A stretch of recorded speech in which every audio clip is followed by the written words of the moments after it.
E o que foi esse clique para você sair disso? Como que foi isso? Foi meio que por acaso, né? Eu namorava com uma moça, ela era evangélica não praticante, né? Porque tem o católico não praticante, essa era evangélica não praticante, né?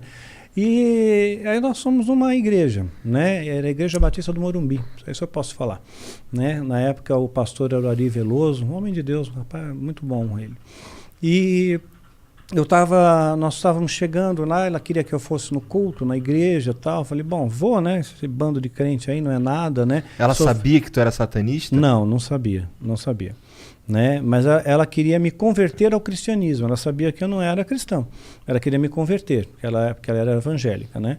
Então ela me levou, fui nesse culto aí, né? E pensei, beleza, né? Eu sou filho do fogo, fogo não me queima, né? Eu sou das sombras, né? Isso aqui não é nada para mim, né? Mas quando eu estava entrando, tinha uma banda de louvor tocando, né? E era um louvor genuíno, verdadeiro, uma adoração verdadeira, né? Pura, né? Porque era um show. Não era um show, não era um espetáculo, né? Não é como... sabe aqueles louvores mais antigos? Sérgio Pimenta, Guilherme Kerr, né? Nelson Bomilcar, não sei se você conhece. Aí eu já não manjo. Uns bagulho meio harpa cristã? Não, harpa cristã não. Tá. Não, aí é muito bitolado. Tá. Né? Tinha, sim, a bateria, a guitarra e tal. Né? Mas não era um órgão? Não era um órgão. Então era o tal do grupo do Milad, do Nelson. E eles estavam cantando uma música que eu lembro até hoje, a letra, é meu, somente meu, todo o trabalho, e o teu trabalho só descansar em mim. Naquele dia, aquela música, aquela canção, aquelas notas musicais me mandaram pro chão, eu caí. Eu perdi os sentidos ali, somente se eu escutar o som daquela música. Hoje, essa música me mantém em pé. A letra dessa música me mantém em pé, né? Então, caí, perdi os sentidos. De repente, eu abro os olhos assim, tem um cara em cima de mim, urrando no meu ouvido. Qual é seu nome? Qual é seu nome? Fala qual é seu nome. Porque as pessoas acham que você tem que saber o nome do demônio para expulsar o demônio, né? Mas não tem isso, né? Todo demônio se sujeita ao nome, que está sob todo nome, que é o nome de Jesus, né? Então, eu falei meu nome e tudo, e levantei, né? E aquela moça, a família toda ficou toda estarrecida de ver aquilo, né? Falaram que foi uma cena horrível e tudo mais. Eu não vi, né? Mas só as pessoas que... Tu só apagou? Apaguei, né? E não vi o que aconteceu. Aí aquela menina ficou preocupada, falou assim, poxa, eu vou marcar um encontro com ele como pastor. Né? Um pastor, nós demos o nome de Brint no livro Filho do Fogo, mas o nome verdadeiro é Luiz Augusto Zitt, né? E é um homem de Deus, um pastorzão mesmo, coração puro, um homem de Deus. Aí peguei, ela marcou encontro com ele. E aí eu peguei e falei, tá, eu vou fazer um feitiço contra ele, vou fazer ele ficar doente. O lance de tu cair na igreja lá, perder o sentido, ter um cara ali falando contigo ali, isso não te desmotivou de forma nenhuma? Não me desmotivou, não. Fiquei indignado com aquilo. Eu queria entender o porquê. Eu perguntei lá no satanismo, para o sumo sacerdote. Eles falavam que eu não estava pronto para entrar ainda numa igreja. Naquele momento, aquele grupo tinha, digamos, que a gente pode chamar de unção. Né? Aquele grupo tinha. Então, essa unção, ela realmente repudia. Você não tem poder contra isso. Né? Não tem poder contra esse poder. Então, então, todos os feitiços que tu lançava nas lideranças religiosas, os que pegavam era porque os caras eram meio esquisito mesmo. Era meio esquisito. A maioria pegava. 99,9% pegava. Né? Então, porque sempre tinha uma coisa por trás, né? Sempre tinha uma coisa de bastidor. Então, então você ter uma vida reta faz muita diferença, né? E aquele grupo de louvor, eles procuravam ter uma vida reta, né? Eles não são perfeitos, eu não sou perfeito, você não é, ninguém é, só Deus é, né? Mas aí você procura, você se esforça, né, em fazer o bem, né, em ser uma pessoa boa. Então, caí com aquelas notas musicais e marcou um encontro com o pastor. Eu peguei e fiz um feitiço contra ele. Fiz sozinho, né? Chamei o Abraxas e tal, né? Falei, vai lá, causa uma doença nele. Tu chamou o Abraxas nesse dia? Chamei o Abraxas, né? Falei, invoquei ele para causar uma doença nele, uma doença que incapacite dele chegar no encontro, sabe? Não importa o que seja, ele pode ter uma dor de cabeça, sabe? Mas ele não pode chegar no encontro, né? E eu fui ao encontro e ele não foi.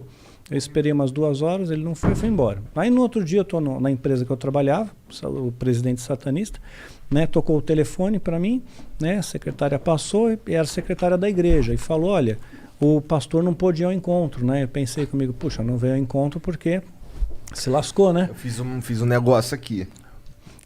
Pois é. Aí ela falou assim, não, sabe o que é? O filho dele sofreu um acidente, né? Que fraturou a perna, tal, né? Mas não foi nada grave, tal. Foi assim, uma brincadeira de criança, tal, acidente doméstico. E falei, poxa, mas não era para ser no filho, era para ser nele, né?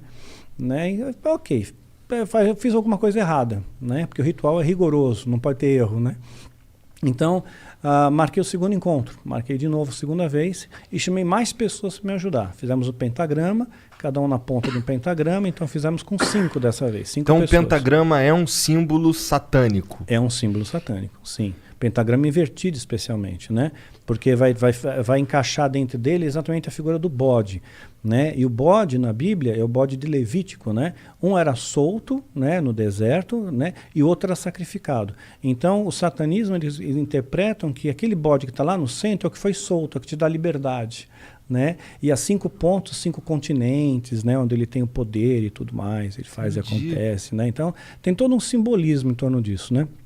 Aí, peguei, na ponta do pentagrama foi feito o encantamento, né? Inclusive tem encantamentos feitos com a estrela de Davi também, né? Que é o hexagrama, Uhum. Tem encantamento com o hexagrama também. É um triângulo para cima e um triângulo para baixo. Exato. Tem também, dependendo do tipo de ritual, também usa Mas esse. estrela de Davi não é um símbolo sagrado, não é? Não tem nada na Bíblia que fala sobre isso. É um símbolo antiquíssimo. Você vai encontrar entre os bizantinos, vai encontrar entre os persas, é antiquíssimo, Entendi. sabe? É um símbolo esotérico. E a maçonaria, cara? A Não, maçonaria... peraí, que ele tava no feitiço que ele lançou no Isso, cara. no pastor, boa. no pastor, é. Então, aí o primeiro deu na criança. O segundo chamei esse pentagrama em cada ponta do pentagrama, lançamos o feitiço, né? Esse feitiço foi um pouco mais forte, né? Nós fizemos para causar um dano maior, né? Então, assim, um acidente severo com ele. Mas nesse feitiço aí ainda invoca alguém? Invoca mais de uma entidade. Invocar 2 entidades. Aí foi o Abraxas. Foi o Abraxas e o Azazel. Azazel. Azazel. Uma outra entidade. Esse é de qual? Esse daí qual que é o... Porque assim, Qual o que é a Abraxas... pegada dele? Qual que é a pegada do Azazel? O Abraxas domina São Paulo, estado de São Paulo. Sim. E o Azazel? O Azazel é uma entidade que ele é, digamos, um especialista em causar acidentes, danos, estragos, né? Alguma coisa assim. É tipo um GPS satanista. Ó. Primeiro Isso. você escolhe a localidade, depois você escolhe um tipo de enfermo. É bem isso. Entendi.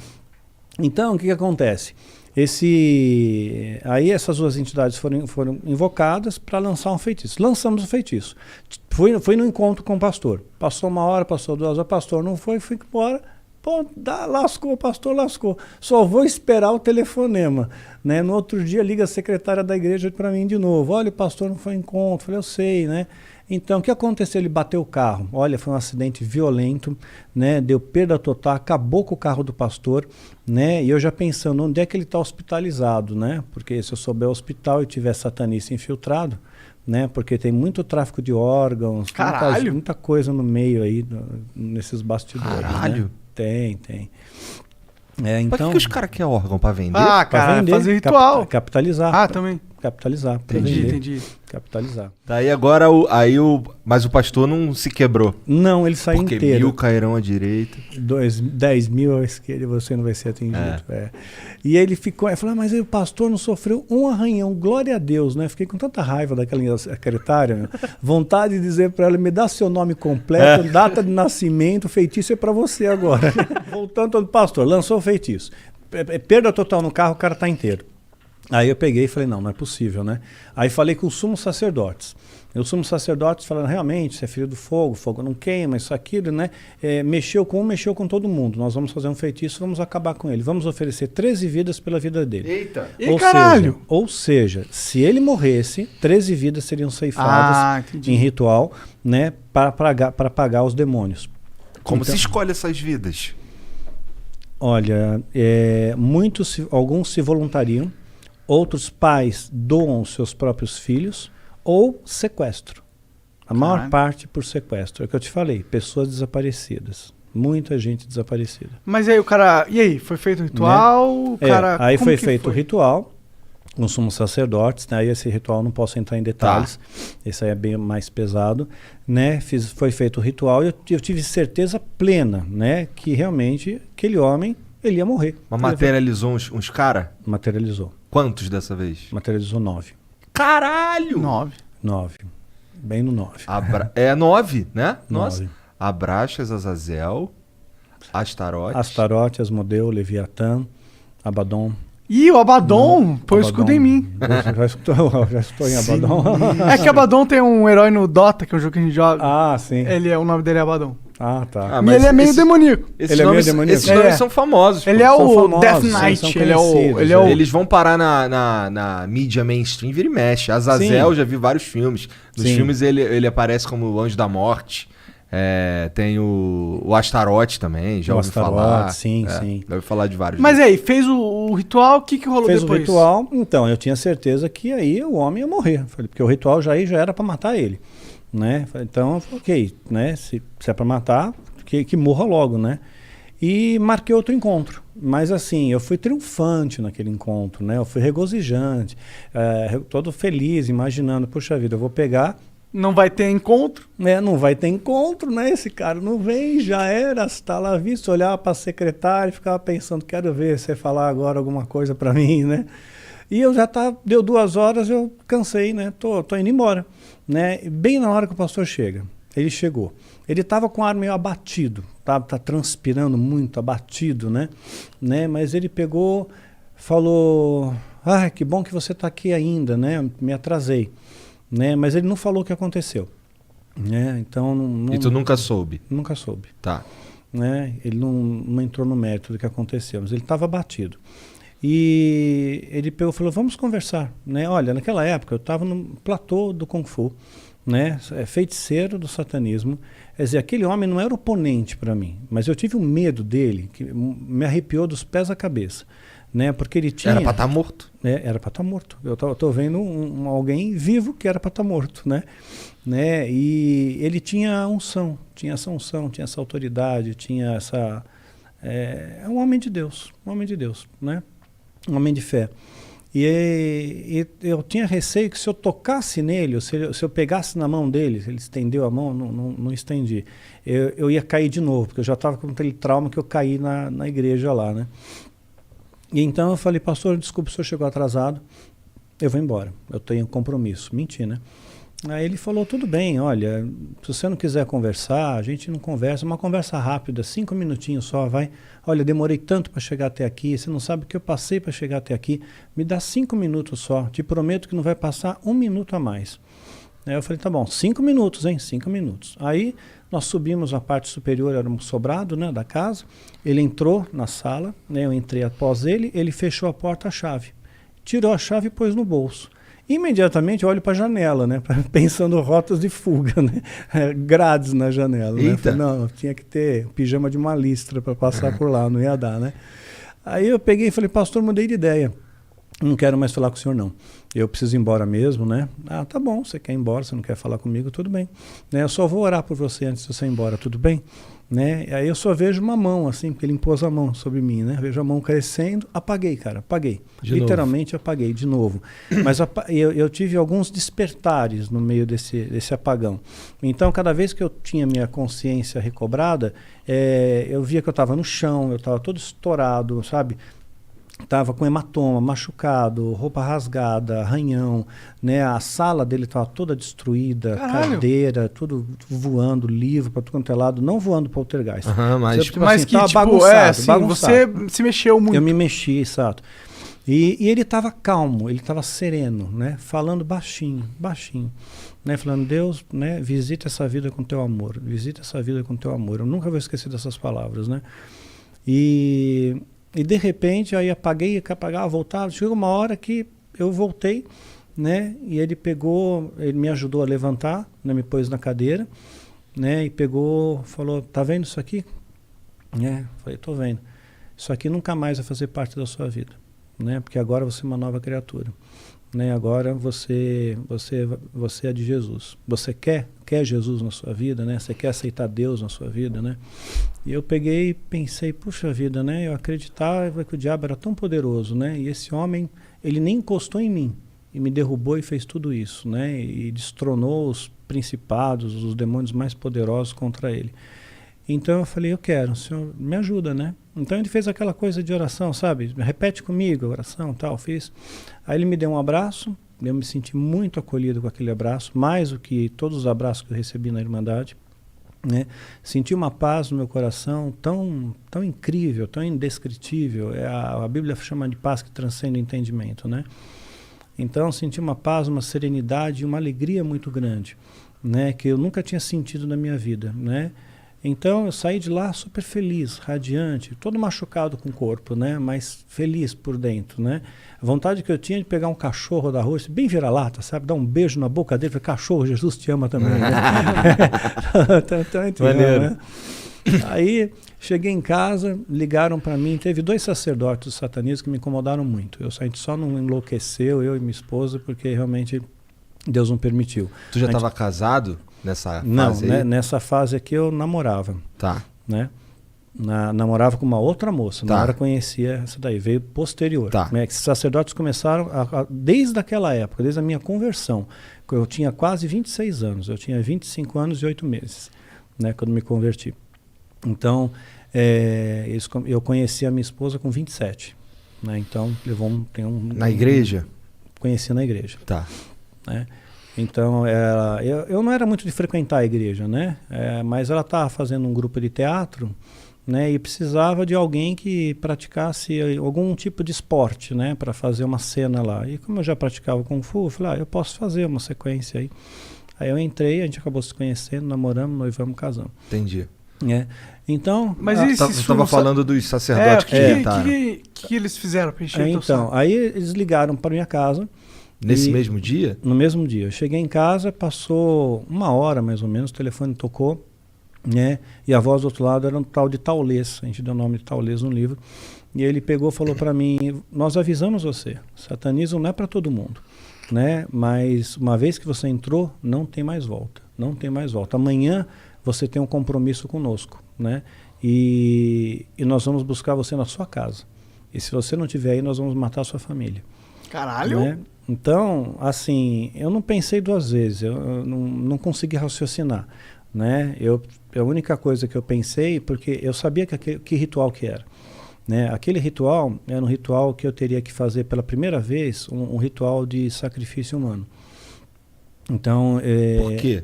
Porque tu estava fraco? Não, para subir de degrau, para virar sacerdote. Né? Então estava marcado, estava me preparando para aquilo, entendendo os princípios, conceitos, aprendendo os rituais, aprendendo o uso das ferramentas, né, que são utilizadas, né? E eu conheci a pessoa, conheci a menina de 9 anos. Os pais doaram a filha, né, para ser sacrificada em troca de poder, de glamour, de beleza e tudo mais. Os pais, a filha era nada. A filha não tinha um vínculo. Eu acho isso inimaginável. Eu também. Inimaginável. Eu não consigo entrar isso na minha cabeça. Mas tem gente que faz isso. Tem pai que estupra o filho. Né? Né? Então, quer dizer, é inacreditável. A maldade existe, né? Maldade existe. Né? Então... eu conversei com a menina, né? Eu lembro de ter olhado nos olhos dela, conversei com ela. Ela estava no preparo, tem uma espécie de jejum, né? E ela, sem entender o que está acontecendo, porque transforma a vida dela, ela é tratada como uma princesa, né? Então, conversei com ela e aquilo ficou na minha cabeça, né? Então eu falei, não, puxa vida, Deus me livrou bem na véspera de fazer isso. Falei, então é para eu não ir mesmo, né? Eu peguei minha bicicleta, eu morava na Pompeia, pedalei até o Parque de Ibirapuera, onde tem o batalhão do Exército. Aí parei com a bicicleta bem lá em frente, falei, quero ver me pegarem aqui em frente ao Exército, né? Tô protegido, né? Mas aí foi caindo a noite, né? E eu fui vendo as estrelas, tal. Passei a noite lá, no gramado, né? Daí sentado. E eu fiz a minha primeira... Essa porra pra lá, cara. Não, soprar pra lá. Pra não jogar fumaça nele. Tá. É vapor. Não, tá, é vapor d'água, tranquilo. Aí o que aconteceu? Eu comecei a ver cada uma daquelas estrelas e comecei a pensar, puxa vida, Deus fez cada uma dessas estrelas, né? Deus fez a grama que eu estou deitado, né? Deus fez todas as coisas. Deus vai me proteger. Aí eu fiz a minha primeira oração sozinho, não sabia orar, né? Eu falei, Senhor, você lembra de mim? Olha, eu sou o Marcelo. Marcelo que se converteu ontem. Lembra lá na casa no Cusite, né? Olha, moro na rua tal, número tal, RG, CPF, grupo sanguíneo, né? Passei os dados para Deus. Aí, eu tenho certeza que os anjos me guardaram naquele dia. Foram anjos que se acamparam ao meu redor. Porque a Bíblia fala que os anjos se acampam ao nosso redor. A gente não tem ideia do que é isso, né? Um anjo de Deus, um anjo, derrotou um exército de Senaqueribe. 185 mil homens. Um anjo. E Deus dá ordem para esses anjos acamparem ao nosso redor. Então a gente não tem ideia da proteção espiritual que a gente tem, né? Quando você realmente tem Deus no seu coração. Então, foi o que salvou aquele pastor, né? Foi o que salvou aquele pastor, com toda certeza. Mas você tem que ver a história dele. Eu vou contar até o fim, se você permitir. Claro. Né? Então, ela está descrita no final da série Filho do Fogo, no livro Catedral das Sombras. Né? A primeira história é a história dele. Né? Eu tenho no celular até, depois eu te mostro fora, né? Para te mostrar um detalhe, né? Para não expor a pessoa. Tá bom. Mostrar a sombra atrás dele, o tamanho do demônio que estava atrás dele. Né? Então, o que aconteceu? Esse pastor, era a minha única referência que eu tinha, era ele. Né? Então, quando ligaram para os órgãos que me ameaçou, né? Eu pedalei, fiz aquela oração, voltei para casa, tentei ligar para o pastor. Não consegui mais falar com ele, perdi contato total com ele. Ele não está mais na igreja, ele saiu, ele não trabalha mais aqui. Né, perdi contato e fiquei em desespero, porque ele era a única referência, era o meu esteio, né? Falei, como é que eu sozinho vou lutar contra uma organização, uma seita, um monte de gente que se protegem, podem me sequestrar, podem me sacrificar, vão me cremar, vou virar pó e sumo, simplesmente desapareço, né? Então, o Zordko falou aquilo para mim. Né? No dia seguinte, que seria o dia que eles teriam que vir me buscar, eu também não fiquei em casa, né? Saí também, né? Para eles não me acharem, e nada aconteceu com a minha família, né? Ainda pedi para Deus guarda a minha família. Não ia contar para minha mãe, se vier uns caras estranhos aqui e tal, né? Eu não falei nada. Tua família também não sabia que tu curtia essas paradas? Não sabia. Tá. Sabia que eu saía, né? Que eu dava umas sumidas às vezes, né? De uma semana, mas era normal, né? Falei, vou passar uns dias lá com a minha alma gêmea, né? Com a fulana lá. De certa forma ia mesmo, né? Ia mesmo, né? Então... Só não era alma gêmea, mas tudo bem. Não era alma gêmea. Quando você descobriu que ela não era alma gêmea? Na verdade, você vê uma incompatibilidade, né? Você tem muita ilusão. Se a pessoa fala muito em cima da sua cabeça, aquela pessoa é só alma gêmea, olha só como que como que não é, né? E era uma moça bonita, né? Então, até hoje ela é uma moça bonita. Né? Só que ela continua contato ainda ou não? Não. Ela continua no satanismo, ela não saiu. Ela continua lá até hoje. Né? E aí, minha esposa nunca permitiu que eu evangelizasse. Né? Por motivos óbvios. Né? Se for alguém para evangelizar, não vai ser você, filha da puta. Você não, né? Você não, né? Mas aí o pastor que tu nunca mais achou, como é que foi? Então, aí não achava mais o pastor. Mas eu estava com receio também da retaliação deles, né? Da Irmandade. Pegar tua família, pá. Pegar minha família. E fiquei pensando na menina, né? Então, de repente, eu peguei e fiz uma oração sincera com Deus. No mesmo local que eu fazia meus rituais. Na casa da minha mãe tinha um porão. Eu fazia muitos rituais lá. Então lá eu peguei todas as coisas minhas e rituais, tudo que eu tinha, livro, anotações, né, as parafernálias lá, né, pus fogo em tudo, destruí tudo, me desfiz de tudo. O livro que tu destruiu era um livro de feitiço? Era um livro de feitiço, mas assim, eu copiei, você não pode levar para casa. Tá, era um livro que você escreveu copiando? Copiando, você faz trabalho de copista. Tá. Né, então eu tinha alguns livros, né? Que eu tinha copiado pelo menos partes, não o livro inteiro, mas partes. Então tinha minhas anotações. Então queimei tudo, destruí tudo. É extensa a biblioteca? É extensa, bastante.